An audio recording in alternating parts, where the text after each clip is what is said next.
আল্লাহ পাক কখন ধরেন জানেন? আল্লাহ পাক ঢিল দিতে থাকেন, ঢিল দিতে থাকেন, ঢিল দিতে থাকেন, তারপরে একবার চেপে ধরেন। আপনি কি মনে করছেন সারা বিশ্বে যা চলছে জুলুম আল্লাহ পাক ছেড়ে দিবেন সব? তাই মনে করছেন? এক জাররা পরিমাণ ছাড় দিবেন? দিবেন না। সময়ের ব্যাপার, সব কিছুর ব্যাপার সময়। কত সময় চলে গেছে। এক সময় ছিল ফেরাউনের যুগ, তখন মনে হতো ফেরাউনই সব। ও বলতো আনা রব্বুকুম আলা, আমি এই পৃথিবীর মহান রব, সে বলতো। এখন তার অস্তিত্ব আছে? ওই জাদুঘরে দেখবেন ওর সুটকিটা পড়ে আছে, দেহে আছে না? ফেরাউন যখন দলবল নিয়ে বের হয়ে যাচ্ছে মুসা আলাইহিস সালামের কওমকে ধাওয়া করার জন্য, সূরা দুখানের মধ্যে আছে, আল্লাহ পাক বলছেন যে তাদের স্মরণে যখন ফেরাউন এবং তার দলবল ডুবে মরল, ওদের এই মর্মান্তিক মৃত্যু দেখে আকাশ এবং জমিনের কেউ এক ফোঁটা পানিও ফেলেনি চোখে।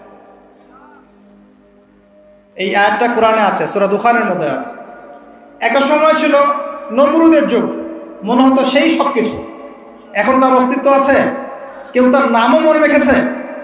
একটা সময় আদ জাতি ছিল, আদ জাতি। এগুলো রূপকথা নয়, এগুলো গাল গল্প নয়, এগুলো সত্য ঘটনা কোরআনে আছে। এগুলোর এক একটা বর্ণ সত্য। সারা পৃথিবী মিথ্যা হতে পারে, কোরআন সত্য। আদ জাতি ছিল দেহে অনেক বড় বড়, বিশাল বিশাল। তারা বলতো মান আশাদ্দু মিন্না কুওয়া, আমাদের চেয়ে শক্তিশালী আর কে আছে, এটা তারা বলতো। আল্লাহ পাক ঝড় দিয়ে উড়িয়ে দিয়েছেন, তাদের অস্তিত্ব আছে? সময়ের ব্যাপার দেখেন, সময় বদলাচ্ছে, সব পরিবর্তন হয়ে যাচ্ছে।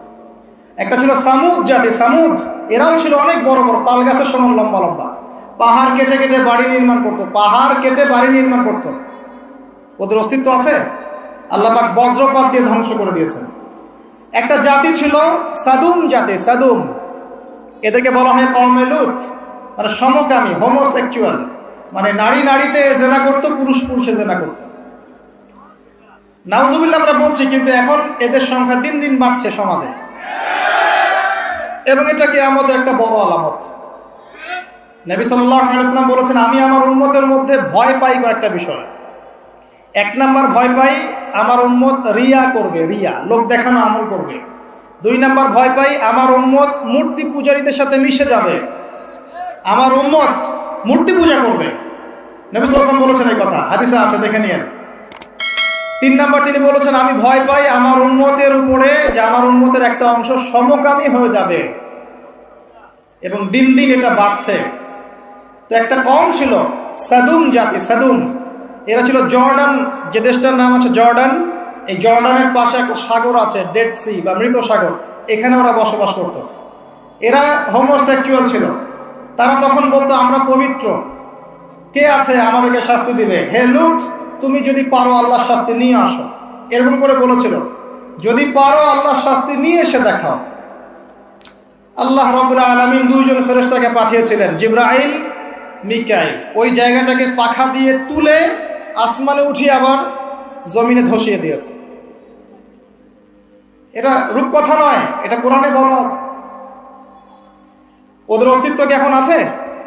নাই। ওই সাগরটার অস্তিত্ব আছে, ওই সাগরে কোনো মানুষ ডোবে না, ওখানে কোনো প্রাণের অস্তিত্বই নাই, এমনভাবে আল্লাহ পাক ধ্বংস করেছেন। আমি বলছি সব সময়ের ব্যাপার। দেখেন কওমে নূহ, নূহ আলাইহিস সালামের কওম আছে এখন? নাই। আদ, সামুদ, মাদিয়ান, শুআয়ব আলাইহিস সালামের কওম মানুষকে ঠকাতো, ছিনতাই করত, মাপে কম দিত, এবং মানুষকে খুব বেশি বেশি পেটাতো, মানুষকে মারতো, খুব কঠিনভাবে মারতো।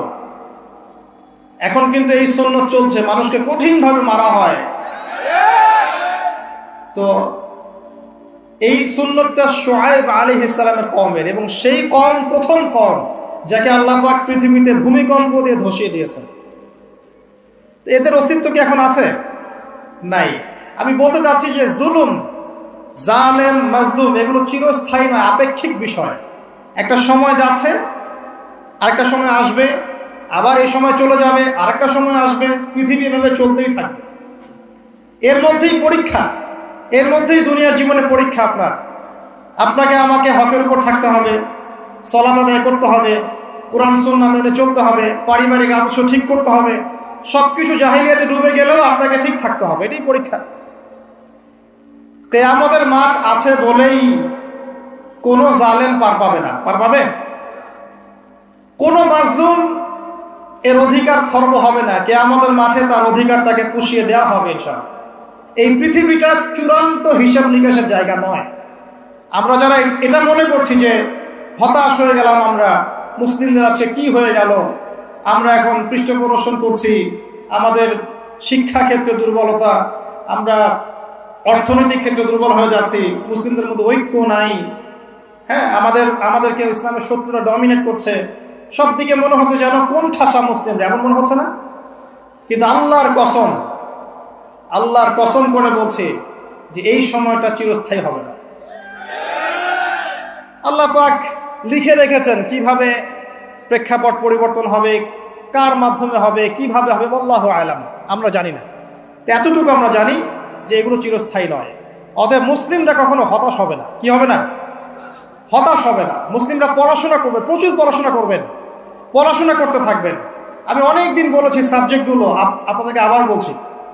সর্বপ্রথম কোরআন পড়বেন, কোরআন তেলাওয়াত করা শিখবেন, কোরআনের অর্থটা শিখবেন, কোরআনের ভাষা শিখবেন। এই ভাষা শেখার জন্য কওমি মাদ্রাসার আলেমদের কাছে গিয়ে পড়ে থাকতে হলে পড়ে থাকবেন, ভাষা শিখবেন। ইমাম শাফিঈ রাহিমাহুল্লাহ বলেছিলেন, কোরআন শেখা মুসলিমদের উপর যেমন ফরজ, এর ভাষা শিক্ষা করাও ফরজ। ভাষা না শিখলে আপনি কোরআন বুঝতে পারবেন না।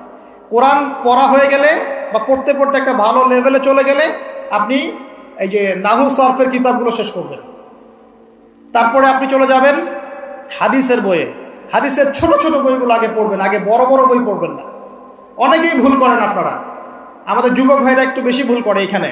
হেদায়েত পেয়ে সবার আগে সহিহ বুখারী হাতে নিয়ে বসে থাকে। এটা ঠিক না ভাই।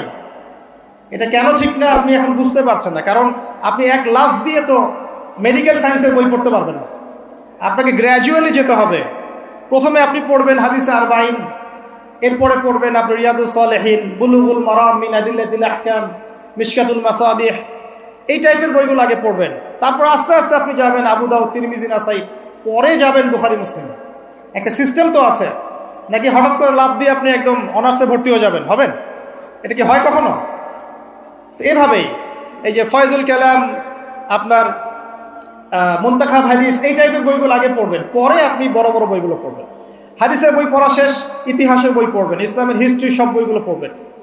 আবু বকর সিদ্দিক রাদিয়াল্লাহু আনহুর খেলাফত থেকে শুরু করে একদম ওমর, ওসমান, আলী, তারপর উমাইয়া খেলাফত, তারপরে আব্বাসীয় খেলাফত, তারপরে আপনার ফাতেমি সাম্রাজ্য, তারপরে আপনার এদিকে এই যে আপনার মামলুকদের শাসন, কর্ডোভার ইসলামিক শাসন, ওসমানীয় খেলাফত, এই পুরো বিষয়গুলো আপনাকে পড়তে হবে। একদম এই যে 1915 সাল পর্যন্ত বা 1921 সাল পর্যন্ত যে হিস্ট্রিটা আছে, এই 1400 বছরের ইতিহাস আপনাকে জানতে হবে। যে জাতি তাদের ইতিহাস জানে না, তারা হীনমন্যতায় ভোগে। আমরা জানি না তো আমরা কাদের সন্তান, জানেন? ইতিহাস পড়েন, দেখবেন ইতিহাসের পাতায় পাতায় লেখা আছে যে মুসলিমরাই এই বিশ্বকে শাসন করেছে।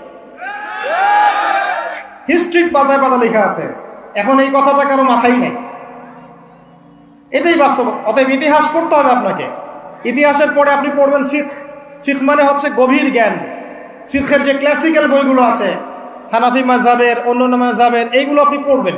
এখানে আপনি সাম্প্রদায়িক হবেন না, জ্ঞানটাকে উদার করবেন, মৌমাছির মতো হয়ে যাবেন। যেখানে জ্ঞান সেখানে চলে যাবেন, যেখানে জ্ঞান সেখানে যাবেন। এমন করবেন না যে আপনি একজন আলেমকে ফলো করেন, তারই বক্তব্য শুনবো, তারই বই পড়বো, অন্য কারো বই পড়বো না, বক্তব্য শুনবো না, এমনটা করবেন না। এই টাইপের কাজ যারা করেছে এরা ওই সাত কানার হাতি দেখার মতো অবস্থা হচ্ছে। কথা বুঝতে পারছেন না? একটা হাতির, কেউ বলছে হাতিটা খাম্বার মতো, কেউ বলছে পাখার মতো, কুলার মতো ইত্যাদি। এক একজন এক একটা অংশ পেয়েছে। ইসলাম একটা প্রশস্ত বিষয়, এই জন্য ফিকহের প্রশস্ত বিষয়গুলো পড়বেন। তখন দেখবেন যে আমলগুলো করা হচ্ছে, আপনারটার যেমন দলিল আছে, ওই ভাইয়েরটারও দলিল আছে। কথা বুঝতে পারছেন না? তখন দেখবেন যে ওই ইখতিলাফি মাসআলাগুলোকে নিয়ে আর মসজিদ ভাগ হবে না ইনশাআল্লাহ। কেন ভাগ হয়? কারণ আমরা ফিকহের গভীর জ্ঞান জানি না। মনে করে আমি যেটা করছি এটাই সহিহ, বাকিরা যেটা করছে ওটা ভুল, জাল জয়ীফ। জাল জয়ীফের আপনি কি বোঝেন? আপনি কি মুহাদ্দিস? আপনি বড়জোর বলতে পারেন হাদিসটাকে অমুক মুহাদ্দিস জাল বলেছেন, এটা বলতে পারেন আপনি। যাই হোক, এখানে অহংকার প্রদর্শন করা ঠিক হবে না। ফিকহের ক্ষেত্রে উদার হয়ে যাবেন, কারণ আমরা মুসলিমরা সবাই ভাই ভাই, আমরা সবাই ভাই ভাই। আমাদের মধ্যে কিছু বিষয়ে ইখতিলাফ থাকতে পারে, এবং এটা ছিল, আছে এবং থাকবে। এর মানে এই নয় যে আমি একমাত্র জান্নাতের সার্টিফিকেট প্রাপ্ত আর তারা সবাই বাতিল ফেরকা, এমন নয় বিষয়। সবার মাঝেই কল্যাণকর অনেক বিষয় আছে, আপনি কল্যাণটা নিয়ে নেন, অকল্যাণকর বিষয়গুলো ছেড়ে দেন, ব্যাস, সিম্পল। কারণ এখন মুসলিমদের ঐক্যটা অনেক বেশি দরকার। যদি মুসলিমদের ঐক্য থাকতো, আজকে এই দুর্দশা হয়তো হতো না। ঐক্য নাই, কোনো বেজ নাই, সবাই তো এখন কামড় দিবে, তাই দায়ী, অন্যকে দায়ী করার দরকার নাই তো। দোষ তো আমার, দোষ তো আপনার, আপনি আমি তো এক হই নাই, তো মানুষের দিকে আঙুল তোলার দরকার নাই তো। পরিস্থিতি আরো খারাপ হবে, এবং খারাপ হলে আমরা অবাক হব না। মায়ের যদি আরো বেশি খাওয়া হয়, আরো অবাক হওয়ার কিছু নাই, কারণ এটা খাওয়ার যোগ্যতা অর্জন করে ফেলেছি আমরা এখন। আগে নিজেদের ভুলগুলো শুধরাই, আগে নিজেদের ভুলগুলো শুধরাই, তারপরে দেখবেন ইনশাআল্লাহ তাআলা আল্লাহ পাক কবুল করলে আল্লাহ পাক এমন জায়গায় মুসলিমদেরকে নিয়ে যাবেন যখন তাদের দিকে কেউ আঙ্গুল তুলতে পারবে না ইনশাআল্লাহ। কিন্তু নিজের ঘরগুলো আগে ঠিক করেন, ইমান ঠিক করেন, আকীদা ঠিক করেন, আমল ঠিক করেন, পরিবার ঠিক করেন, রিজিক ঠিক করেন, ইউনিটি ঠিক করেন, দেখবেন আস্তে আস্তে আস্তে মুসলিমরা এগিয়ে যাবে ইনশাআল্লাহ। একবারে কোনো কিছু হয় না, কখনো রাতারাতি কোনো কিছু পরিবর্তন হয় না। আমার কথায় কষ্ট পাচ্ছেন? আমি একটু প্র্যাকটিক্যাল কথা বলি আর কি। এটাই প্র্যাকটিক্যাল বিষয় আমার কাছে মনে হয়, যে প্রথমত আমাদের মধ্যে ত্রুটি আছে, আমাদের মধ্যে ল্যাকিংস আছে, আমাদের মধ্যে ত্রুটি আছে, দোষ আছে, এগুলোকে আমাদেরকে সলভ করতে হবে, তারপরে আমরা সামনে আগাতে পারবো। আর যদি দোষগুলো আরো বাড়তে থাকে ডে বাই ডে, তাহলে আমাদের অধঃপতনও বাড়তে থাকে, কেউ ঠেকাতে পারবে না। এই যে বললেন কতজন কোরআনের জন্য জীবন দিতে চান, বললেন সবাই চাই। জিজ্ঞাসা করলাম কতজন পড়তে চান কোরআন, দেখলেন হাত নাই, 10টা হাত উপরে। কিভাবে হবে? আমাকে বলেন কিভাবে সম্ভব? সাহাবায়ে কেরাম রাদিয়াল্লাহু আনহুম কি এমন ছিলেন যে সাহাবীদের হাতে আল্লাহ পাক ইসলামের বিজয় দিয়েছিলেন? তারা কি এমন ছিলেন আমাদের মতো? কোরআন পড়তে জানতেন না, অর্থ বুঝতেন না, এরকম ছিলেন? আমল করতেন না, নামাজও পড়তেন, সুদও খাইতেন, এমন ছিলেন? বছর বছর হজ উমরা করতো, ঘুষও খাইতো, এমন ছিল? বা ব্যক্তিগত জীবনে খুব ইমানদার, অর্থনৈতিক জীবনে ইমান নাই, এমন ছিল? ছিল না। তারা পরিপূর্ণভাবে ইসলাম পালন করার চেষ্টা করতেন। এটাই আমাদের করা উচিত প্রথমত, এটা আমার প্রথম নসিহত। তো ভাই, প্রিয় ভাইরা, অনেক কঠিন কথা বলে ফেলছি মনে হয়। আচ্ছা আসুন, প্রথম নসিহত ভাই, পড়াশোনা করেন। যে কটা সাবজেক্ট বললাম, কোরআন, হাদিস, ইতিহাস, ফিকহ, এগুলোর সাথে জড়িয়ে নেবেন। আপনি জেনারেল লাইনে যেগুলো পড়ছেন সেগুলো অবশ্যই পড়বেন। অনেক ক্রেজি আমরা কিছু ভাইকে দেখি, হেদায়েত পাওয়ার পরে জেনারেল লাইনে পড়া বাদ, বাসায় বাবা মার সাথে সম্পর্ক খারাপ, বাড়ির থেকে বের হয়ে চলে যাচ্ছে, না আমি আর ইউনিভার্সিটিতে পড়বো না, আমি আর এইসব সাবজেক্ট পড়বো না, একদম টোটালি চেঞ্জ হয়ে যাবো। এত সহজ নয় বিষয়, এত সহজ নয়। মানে আপনি 20-25 বছর পার করে ফেলেছেন, এখন সামনে আপনার ক্যারিয়ার আছে, আপনার চাকরি আছে, আপনার জব আছে, ফ্যামিলি আছে, কিভাবে কি করবেন আপনি এখন? সো আপনি যেখানে পড়ছেন সেখানে পড়েন, ইউনিভার্সিটিতে পড়ছেন পড়েন, মেডিকেল সায়েন্স পড়ছেন পড়েন, ইঞ্জিনিয়ারিং পড়ছেন পড়েন, এই সব জ্ঞানের আমাদের দরকার আছে? দরকার নাই? এই যুগের সাথে তাল মিলাতে হলে এগুলোর দরকার নাই? অবশ্যই দরকার আছে। এগুলো আমাদেরকে শিখতে হবে, আমাদেরকে এগুলো জানতে হবে, এবং আপনি আপনার জ্ঞানটাকে ইসলামের কল্যাণে ব্যয় করার চেষ্টা করেন। এটা আপনি করেন, এতটুকু আমার পরামর্শ। কিন্তু ট্র্যাক চেঞ্জ করার দরকার নেই আপনার, সবাই সেটা পারবে না। অতএব ওই ট্র্যাকে থেকেই আপনি সাবজেক্টগুলো কভার করেন। আকীদা পড়েন, কোরআন পড়েন, হাদিস পড়েন, ফিকহ, ইসলামের ইতিহাস, আরেকটা সাবজেক্ট বলছি রাসূল সাল্লাল্লাহু আলাইহি ওয়াসাল্লামের জীবনী, একদম মুখস্থ থাকতে হবে। বলেন নবীর জন্য জীবন দিতে চান কতজন? হাত তোলেন দেখি। মাশাআল্লাহ, সবাই। এবার বলেন আমাকে, নবী সাল্লাল্লাহু আলাইহি ওয়াসাল্লামের তৃতীয় স্ত্রীর নাম কি ছিল?